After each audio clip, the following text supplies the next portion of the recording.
Stop right here. Don't go inside yet. Just stand with me at the curb and look at that row of lavender running along your front walk. See it? That's the first thing every person who pulls up sees. And in about 3 seconds, before they read your house number, before they even notice your front door, they've already decided something about you. Lavender is honest. It tells the truth about the people who live in a house. A thriving silver green row humming with bees says this home is loved and looked after. A gray, woody, split-open clump says the opposite. And that quiet little message is costing you more than you think, which is exactly why I put everything I know about reading a property's curb into a resource you can keep. I've written 3 guides: First Look, Yard Elevated, and the Yard System, that walk you through exactly what buyers, appraisers, and sharp neighbors see when they pull up to a home like yours. Everything on this walk, and a whole lot more, is laid out step by step so you can move through your own property with confidence and catch the things that are quietly costing you. All 3 are available together for $97, and the link is in the description below. If you've ever wished someone would just hand you a clear, honest map of what your curb is really saying, that's what these are.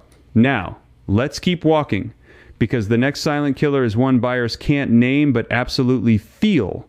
I've spent decades standing at curbs exactly like this one, quoting jobs and watching faces.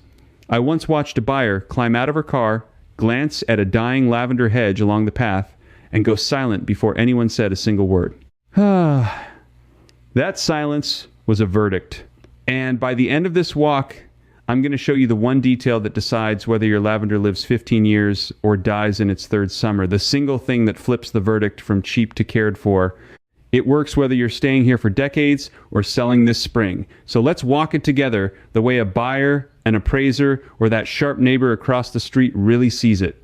Come here to the base of the first plant, bend down with me. This spot right here, where the stems meet the soil, is where most lavender in this country quietly dies. And I'd bet money on how it happened. You loved it to death. Here's the thing. Nobody tells you when you buy lavender at the garden center. This is not a thirsty plant. It's a desert plant.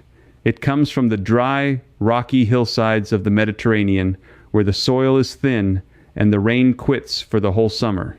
That silver fuzz on the leaves, that's the plant's own sunscreen, built to survive brutal drought. When you water it every evening like the rest of your flowers, you're not being kind, you're drowning it. I learned this the hard way on my own property years ago. I had a beautiful row going, and I babied it, watered it every night after work like it was a tomato. By the 2nd summer, the centers turned brown and mushy, and I blamed the nursery. It wasn't the nursery, it was me and my garden hose. The roots were sitting in damp soil, and lavender roots in damp soil rot. Simple as that. Researchers at Utah State University, which runs some of the most serious lavender trials in the country, will tell you the same thing. Once lavender is established, usually after that first season, it wants deep, infrequent watering, soaking it maybe every 2 to 3 weeks in dry heat, and almost nothing when nature is doing the job. A mature plant would rather be forgotten than fussed over. So here's your first free fix, and it costs you nothing but a habit. Put the hose down. If the plant has been in the ground more than a year, water it deeply, then leave it alone until the soil is bone dry a few inches down. More lavender dies from kindness than from neglect. But watering is only half the story, because even perfect watering won't save a plant that's sitting in the wrong ground. And that's the next thing a sharp eye catches. Walk with me along the row. See how the soil here holds the shape of your shoe when you press it? That's the second silent killer, and it's the one buyers can't name but can absolutely feel: drainage. Lavender doesn't just dislike wet feet, it cannot survive them. In heavy clay soil, the kind that stays sticky and dark for days after rain, water pools around the roots and never leaves. The plant slowly suffocates from the bottom up. You'll see the outer stems going gray, the whole thing looking tired, and you'll think it needs feeding or more water. It needs the exact opposite. It needs to dry out and breathe. Now, here's the insider move that separates a lavender that limps along from one that thrives for 15 years. You don't plant it flat, you plant it high. I mean it. When I put lavender in for a client on heavy soil, I build the ground up into a low mound or a gentle berm, 6 to 8 inches, proud of the surrounding dirt, and I set the plant on top of that. Water runs away from the crown instead of pooling around it. The roots stay dry and happy. That one trick planting proud instead of planting level is the difference between a 15-year plant and a 3-year regret. And if your soil is truly heavy, mix in coarse grit or small gravel, something like 1/3 of the volume, right into the planting hole. Not compost, not rich, black potting mix. Lavender actually resents rich soil. Poor, sharp, fast-draining ground is exactly what makes it produce those tight, fragrant, silvery mounds that read as expensive. Why does expensive matter here? Because landscaping is one of the few improvements that reliably pays you back. A researcher named Dr. Alex Niemira at Virginia Tech studied how buyers value landscaping and found that a well-designed, well-maintained landscape can raise a home's perceived value by as much as 12%. Think about that on a $300,000 home. That's real money hiding in the difference between a cared-for front bed and a neglected one. Therefore, the ground your lavender sits in isn't just a gardening question, it's a resale question. But drainage and mounding still won't matter if you've made the mistake I see in about half the yards I walk.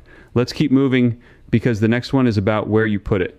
Come stand with me here and look back at the house the way the afternoon sun hits this bed. Watch the shadows. This is the third thing that decides whether your lavender thrives or sulks, and it's the one people plant themselves right into without knowing. Lavender wants sun. Not a little, all of it. 6 hours minimum, and honestly, it's happiest with 8 or more of that hard, direct, unfiltered light. When you tuck it against the shady north side of the house, or under the skirt of a big maple, or behind the taller plants that grow up and block it by July, it stretches, it flops, it stops blooming, and it turns leggy and sad. Then people assume lavender just doesn't work for them. It works, it was just planted in the wrong spot. Here's the part that surprises folks. Lavender doesn't only want sun from above, it wants light and heat bouncing up from below, and it wants air moving through it. On those Mediterranean hillsides, it grows among pale rock that reflects sunlight back up into the plant and radiates warmth long after sundown. Stagnant, humid, crowded air is what invites the fungus that rots the center out. So look at your spacing. If your plants are jammed shoulder to shoulder or crowded up against a fence with no airflow, you've built a little greenhouse for disease. Give each plant room to breathe, usually 2 to 3 feet apart, depending on the variety, so the wind can move right through the row. It'll look a little sparse the first year. By the second year, those gaps fill in, and the whole row reads as intentional, generous, and mature. That spacing, that sense of a plant-given room, is something a buyer registers as quality, even if they'd never used the word. And here's a scenario I've watched play out more than once. A seller crams a dozen tiny lavender plants into a narrow strip to make it look full and instant. Looks great in month 1. By the time the house is actually on the market a year later, half of them have rotted from crowding, and the bed looks patchy and struggling, which reads as neglect, which quietly knocks the offer down. The shortcut costs them more than doing it right would have. Now, up to this point, everything I've shown you has been about the plant. But I want to walk you to something around the base of these plants, because this next one isn't just killing your lavender. Someone is actually profiting from you getting it wrong. And once you see it, you won't be able to unsee it. Kneel down with me again and look at what's spread across the soil under your lavender. If it's dark bark mulch, shredded wood, or any of that rich brown stuff they sell in bags by the pallet at the big box store, I need you to hear me. That mulch is slowly strangling your lavender, and it's doing it in 3 ways at once. First, wood mulch holds moisture against the crown of the plant, the exact wet conditions we just spent this whole walk trying to avoid. Second, as it breaks down, it feeds the soil and makes it richer, and we already covered that. Lavender hates rich soil. Third, it traps humidity right where the stems meet the ground, which is a written invitation to the rot and fungus that hollow a plant out from the inside. And here's where I get a little heated, because this is the part the trade doesn't volunteer. Bark mulch is one of the highest margin add-ons in the landscaping business. When a crew quotes your front beds, That mulch refresh every single spring is easy money bag, cheap, marked up, and sold to you as maintenance. Nobody's going to walk up to your lavender and tell you the very product they're spreading is what's rotting it, because that mulch is a recurring bill. I'm not saying every landscaper is out to get you. I'm saying the incentive doesn't point toward telling you the truth, and you've been paying for the privilege of harming your own plants. So what does lavender actually want around its base? Stone. Pale gravel, crushed rock, or light-colored pea gravel spread in a collar right around each plant. This is the insider trick that Mediterranean growers and the serious lavender farms use, and it does the opposite of bark in every way. It drains instantly instead of holding water. It reflects sunlight and heat up into the plant, which is exactly what lavender craves. It keeps the crown bone dry. And here's the part that matters. For your curb, a clean band of light gravel under silver green lavender looks crisp, deliberate, and high-end. It reads as designed. Buyers see that pale stone and read money, even though a bag of gravel costs about the same as a bag of bark, and unlike bark, you never have to buy it again year after year. That's your best 2-for-1 fix on this whole walk. Costs you a weekend and a few bags of stone, no contractor needed. It makes your lavender live longer and makes the whole bed look more expensive at the same time. Rake out the wood mulch, lay down the pale gravel collar, and you've just done something for both the plant and the price of your home. Now let me stop you here, because I know what some of you are thinking. You're thinking, this is all about selling, and I'm not going anywhere, so this next part isn't for me. I want you to stay right where you are, because this is exactly where you're wrong, and this next stretch is the most important part of the whole walk for people who are staying put. Here's why. If you're selling, the verdict happens once the day a buyer pulls up. But if you're staying, that verdict happens to you every single evening when you come home tired and pull into your own driveway. You are the one who lives with that gray, woody, split-open clump or that lush, humming silver row. Your own eye is the appraiser that never leaves. And here's the beautiful part. The exact same fixes serve both of you. There is no separate list. The plant that reads as cared for to a stranger is the same plant that makes you feel good walking up to your own door. So let me give you the fix that serves both groups at once, and it's nearly free. Take a slow walk around each of your lavender plants and just look at the color. Silver green, tight and dense means the plant is happy. Gray, brittle, and open in the middle means it's telling you something. That center split where the plant flops open and goes bare and woody in the middle like a hand opening up is the single most common thing I see, and it's the loudest signal of neglect a lavender can send. It happens to almost every unpruned plant by its 3rd or 4th year. Most people think a split, woody lavender is just old and needs replacing. It doesn't. It was never shaped. And shaping it is free. It needs no contractor, no products, nothing but a clean pair of shears and knowing when and where to cut. Which brings us to the very last stop on this walk, because everything I've shown you so far, the watering, the drainage, the sun, the gravel, all of it keeps lavender alive. But this final detail is the one that decides whether it thrives, gorgeous and full, for 15 years or splits open and dies at 3. This is the thing that flips the verdict. Walk with me.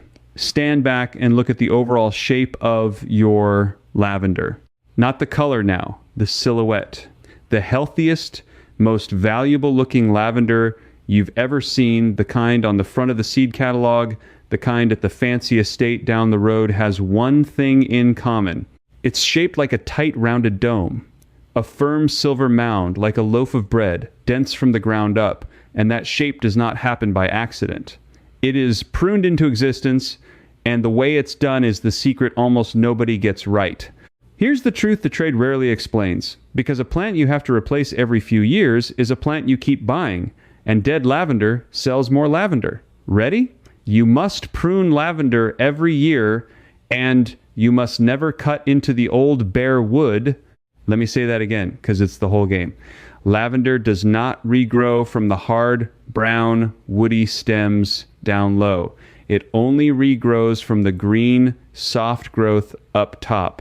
So when a plant goes years without pruning, that woody base gets taller and taller, the green gets pushed to the very tips, and eventually the heavy top flops outward under its own weight and splits open, exposing all that dead wood in the middle. Once it splits, it almost never recovers because you can't cut it back. There's no green left down there to grow from. That's the death spiral I see in yard after yard, and it's completely preventable. The fix is one of the most satisfying things you'll do all year. Right after the plant finishes its main bloom, usually late summer, you take your shears and you cut the whole plant back by about a third, shaping it into that firm, rounded dome. But, and here is the entire secret, you always leave at least an inch or two of green leaves on every stem. You never cut down into the bare brown wood. You stay up in the green every single year. That yearly cut in the green keeps the plant tight, keeps the base from ever going leggy, forces dense new growth, and holds that beautiful dome shape decade after decade. Do that, and a single lavender plant will thrive for 15 years or more. Skip it, and the very same plant is a split-open, woody mess by its fourth summer, and you're back at the garden center, blaming yourself. The difference between a 15-year plant and a 3-year plant is not the variety, not the soil, not luck. It's one 20-minute pruning done at the right time, in the right place, once a year. I learned this the hard way, watching my own beautiful rose split open because I was afraid to cut it. I thought pruning would hurt it. I babied it, left it alone, let it get big and woody, and that gentleness is exactly what killed it. The day I finally understood that the annual cut in the green is what keeps it young was the day my lavender stopped dying. Now I can walk any curb in this country and read the age and the future of a lavender row in one glance, just from the shape. Tight dome, someone here knows what they're doing. Split open woody clump, this plant is on borrowed time. And now you can read it too. And this is the detail that quietly decides the whole verdict at your curb. Because a buyer, an appraiser, that neighbor, none of them can name pruning technique, but every one of them can feel the difference between a crisp, domed, deliberate row and a gray, splayed, neglected one. That silhouette is the tell. It's the difference between a front bed that says this whole house is maintained and one that says, what else did they let go around here? On a bed, running along your front walk, that single impression can be the thing that gets a buyer out of the car with a good feeling instead of driving off with a bad one, and getting them out of the car is half the battle in a sale. Think about what we've walked through together. The National Association of Realtors and study after study keep landing on the same range. A strong, well-kept landscape returns somewhere between 5 and 12% of a home's value. And curb appeal is what determines whether a buyer ever gives the inside a fair shot. Your lavender is standing at the front of that impression, right at the path, right where the verdict forms. And keeping it thriving costs you almost nothing. Put down the hose, plant it proud on a mound, give it all the sun and room to breathe, swap the bark for a pale gravel collar, and cut it back in the green every single year into a tight dome. 5 secrets. That's the whole thing. Here's what I really want you to take from this walk. It's not about lavender, not really. It's about finally seeing your own curb the way everyone else already sees it, reading the silent verdict yourself before a stranger reads it for you. Once you can see it, you can never unsee it. And that's a good thing. It means you're in control of the story your home tells, and I think you're the kind of homeowner who would rather hear the blunt truth than be flattered into a bad decision. If you weren't, you'd have stopped watching the second I told you your kindness was drowning your plants. You stayed. That tells me you'd rather know. So let me ask you something specific, and I really want you to answer this one. Walk back out to your curb after this, look at your lavender, and tell me, is it a tight silver dome, or has it already split open and gone woody in the middle? Be honest. Drop it in the comments right now, and while you're there, tell me where you're watching from. I read them, and I want to know what your curb is really saying. And if you want to keep learning to see your property through a buyer's eyes, to catch the quiet things that raise your value and the ones that silently sink it, come along with the rest of us who walk our curbs on purpose. Now, instead of walking past them, because the next thing I want to show you is the one plant people put right by their front door thinking it looks welcoming, when to a buyer, it whispers the exact opposite, and I'll show you how to tell the difference before it costs you. I'll see you at the next curb, but before you head back inside, let me give you one more thing I've learned standing at curbs like yours, because it saves people real money. When you go to replace a lavender that's already too far gone, don't just grab whatever's blooming at the front of the store. The variety matters more than almost anyone tells you. The English types, the hardy ones, survive cold winters and shrug off frost, and they'll live for years if you treat them the way we just talked about. The showier French and Spanish kinds, with those frilly little top knots on the flowers, look gorgeous in the pot, but often can't take a hard freeze, and folks in colder climates lose them the first winter and blame themselves all over again. So read the tag. Match the plant to your winters. That one bit of reading at the store is the difference between planting once and planting every spring, and here's a small thing that pays you back in a way you won't expect. When you make that yearly cut in the green, don't just rake the trimmings into the bin. Those cut stems are the fragrant part. Bundle them, hang them upside down in a dry spot for a couple of weeks, and you've got dried lavender for the house that would cost you real money in any shop. I started doing that the year I finally learned to prune right, and it turned the chore into something I actually look forward to. The plant that used to frustrate me now gives back every single season. That's the shift I want for you. Lavender stops being the plant that keeps dying on you and becomes the plant that quietly tells everyone who pulls up that this home is looked after down to the smallest detail.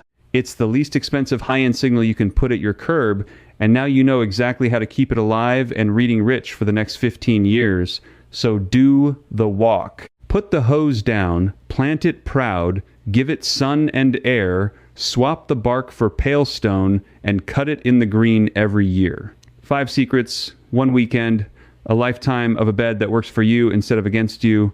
Now go read your curb and tell me what you found. That's the overview. But inside the Curb Appeal circle, I pick up right where we just stopped, walking you through your curb's silent message with all 3 guides. You can ask me your own question, and a real person, me answers you myself, and you won't be alone. You'll belong with thousands of homeowners in there with me. Just point your phone's camera at the code on the screen. And you can cancel anytime. Now that your lavender is thriving, let's make sure the rest of your yard looks just as lovely. I'll show you the little features that quietly make a garden look cheap and how to fix them. It's starting right here.